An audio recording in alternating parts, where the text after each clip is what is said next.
Okay, hello. I must admit something, talking to 400 people, kind of stressful for me, for everyone who's presenting here.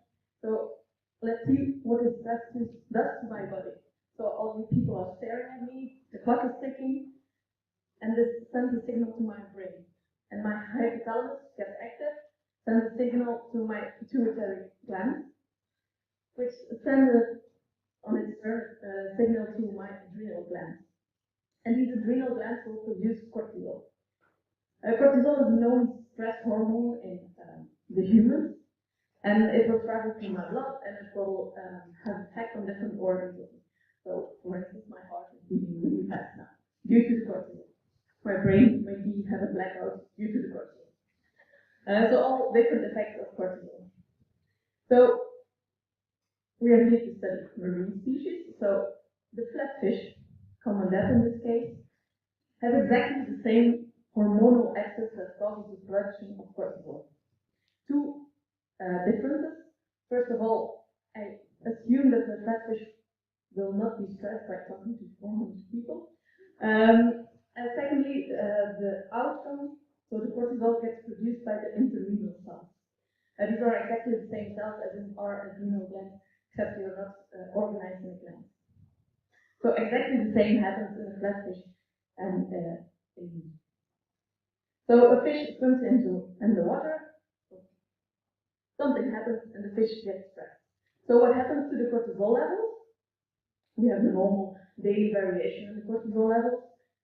Something happens, stress, and the cortisol levels will increase. So this is called acute stress. Normally, the fish will adapt to it. They will cope with the stress, and the cortisol levels will lower again. But if the stressor, for instance pollution, remains for a longer period of time, it doesn't cause acute stress, but it causes chronic stress. So in this case, the cortisol levels remain high, and this can cause maladaptive effects for the fish. So how can we measure this cortisol? How can we measure stress? So we have first the acute stress phase can be measured by analyzing the blood of the fish. But the second phase, chronic phase, can be measured by can be pinpointed by measuring the cortisol in the scales, because the scales will capture cortisol that goes through the blood, and they will capture it and keep it in the scales. So you have a whole life history of stress of a certain fish in the scale. So this method was pinpointed for different aquaculture species, but not yet for wild-caught marine flatfish. So we thought, okay, this will be the same in all fish, so no problem. So we sampled a lot of common death. We did the analysis, but all the cortisol levels were really, really low. So this was not exactly what we expected.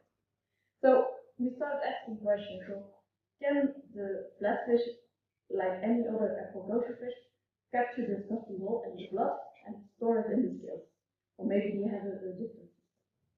So we set up an experiment. We have three groups: wild-caught fish sampled right after catch, and we have a control group. They were caught and then kept in an aquarium, and then the cortisol group. They were caught, kept in an aquarium, and got feed that was enriched with cortisol. So what we see is this: if we analyze the scales, we have a clear difference in cortisol level in different scales. So the wild fish have low levels of cortisol, and the cortisol fat group has high levels. So this confirms our hypothesis. Common death is not different than any other fish. Common death is able to store this cortisol in the scale. So this means that this technique of analyzing cortisol and analyzing the scale can be used as a biomarker. So we can see if something happens in the environment, we can analyze the scales, and we can see if something, if the fish are stressed or not, if it's a stressed environment or not. Of course, we are still at the start of our investigation on this topic, so we still have a lot of work to do to see if we stress fish, or if we expose them to some pollution or something, if these levels rise or not. So we have a long way to go, but it's already very promising.